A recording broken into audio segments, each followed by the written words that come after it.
सुन भोले मेरे भोले, मेरे शंभू मेरे भोले।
शंकर मेरे घर आएंगे।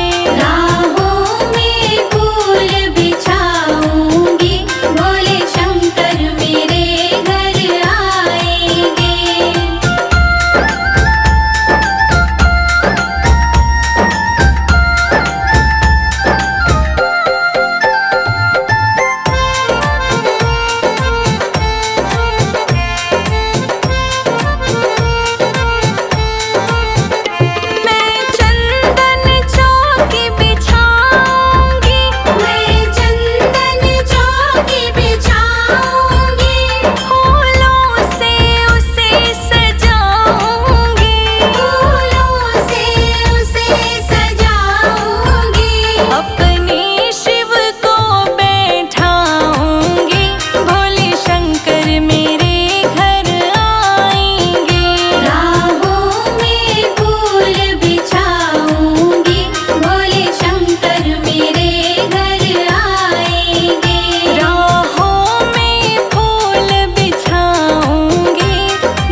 लाए। राधा रानी लगाए दोनों हाथ मेहंदी खूब रची। गौरा रानी के गोरे गोरे हाथ मेहंदी खूब रची।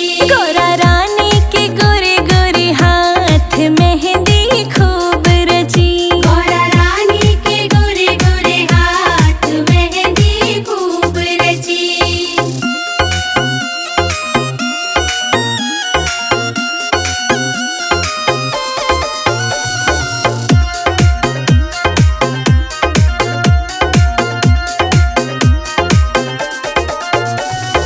ये मेहंदी तो भक्त जन लाए।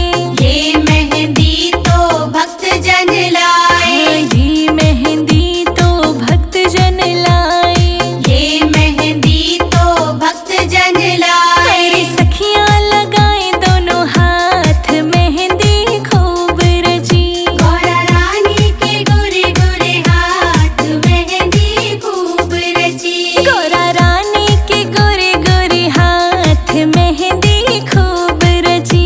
गौरा रानी के गोरे गोरे हाथ मेहंदी खूब रची।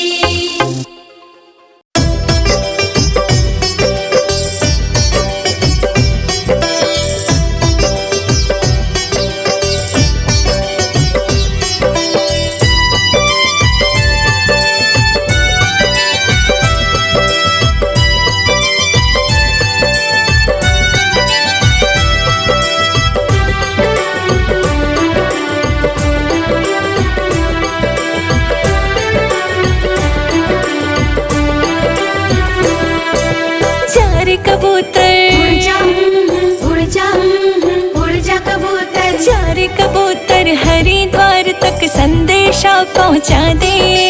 चार कबूतर हरिद्वार तक संदेशा पहुंचा दे। रोवे ओ तेरा भक्त एकला भोले जी से बता दे। बोलो ओम नमः शिवाय, बोलो ओम नमः शिवाय। बोलो ओम नमः शिवाय। बोलो ओम नमः शिवाय।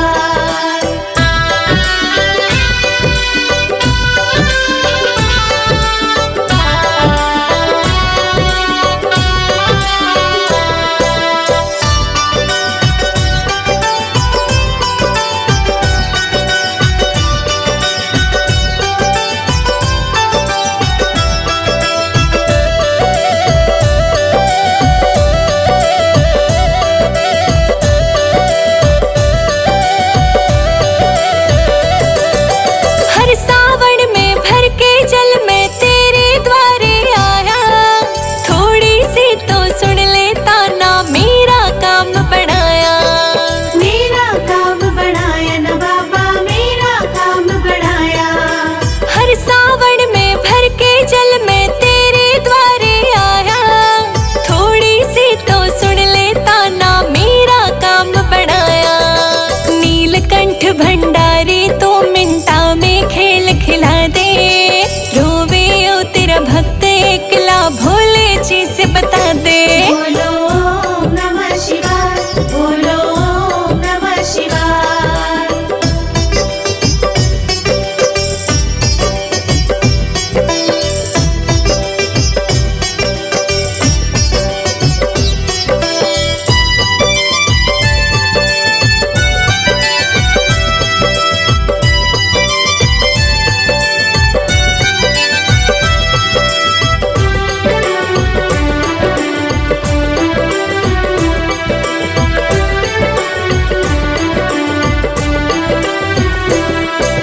हरदम रटू सुनाम तेरा, सब पागल कह के चिढ़ावे।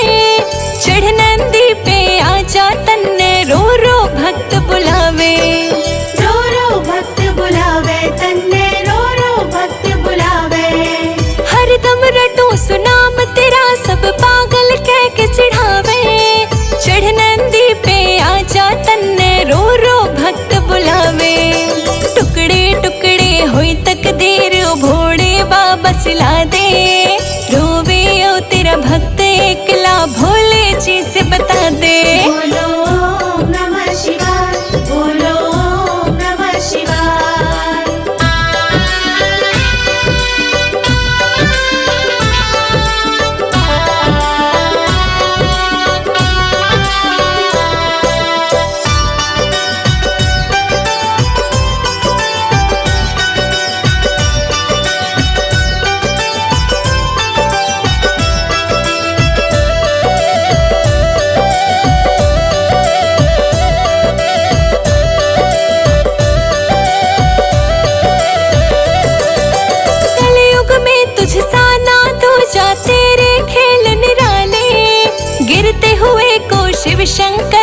पल भर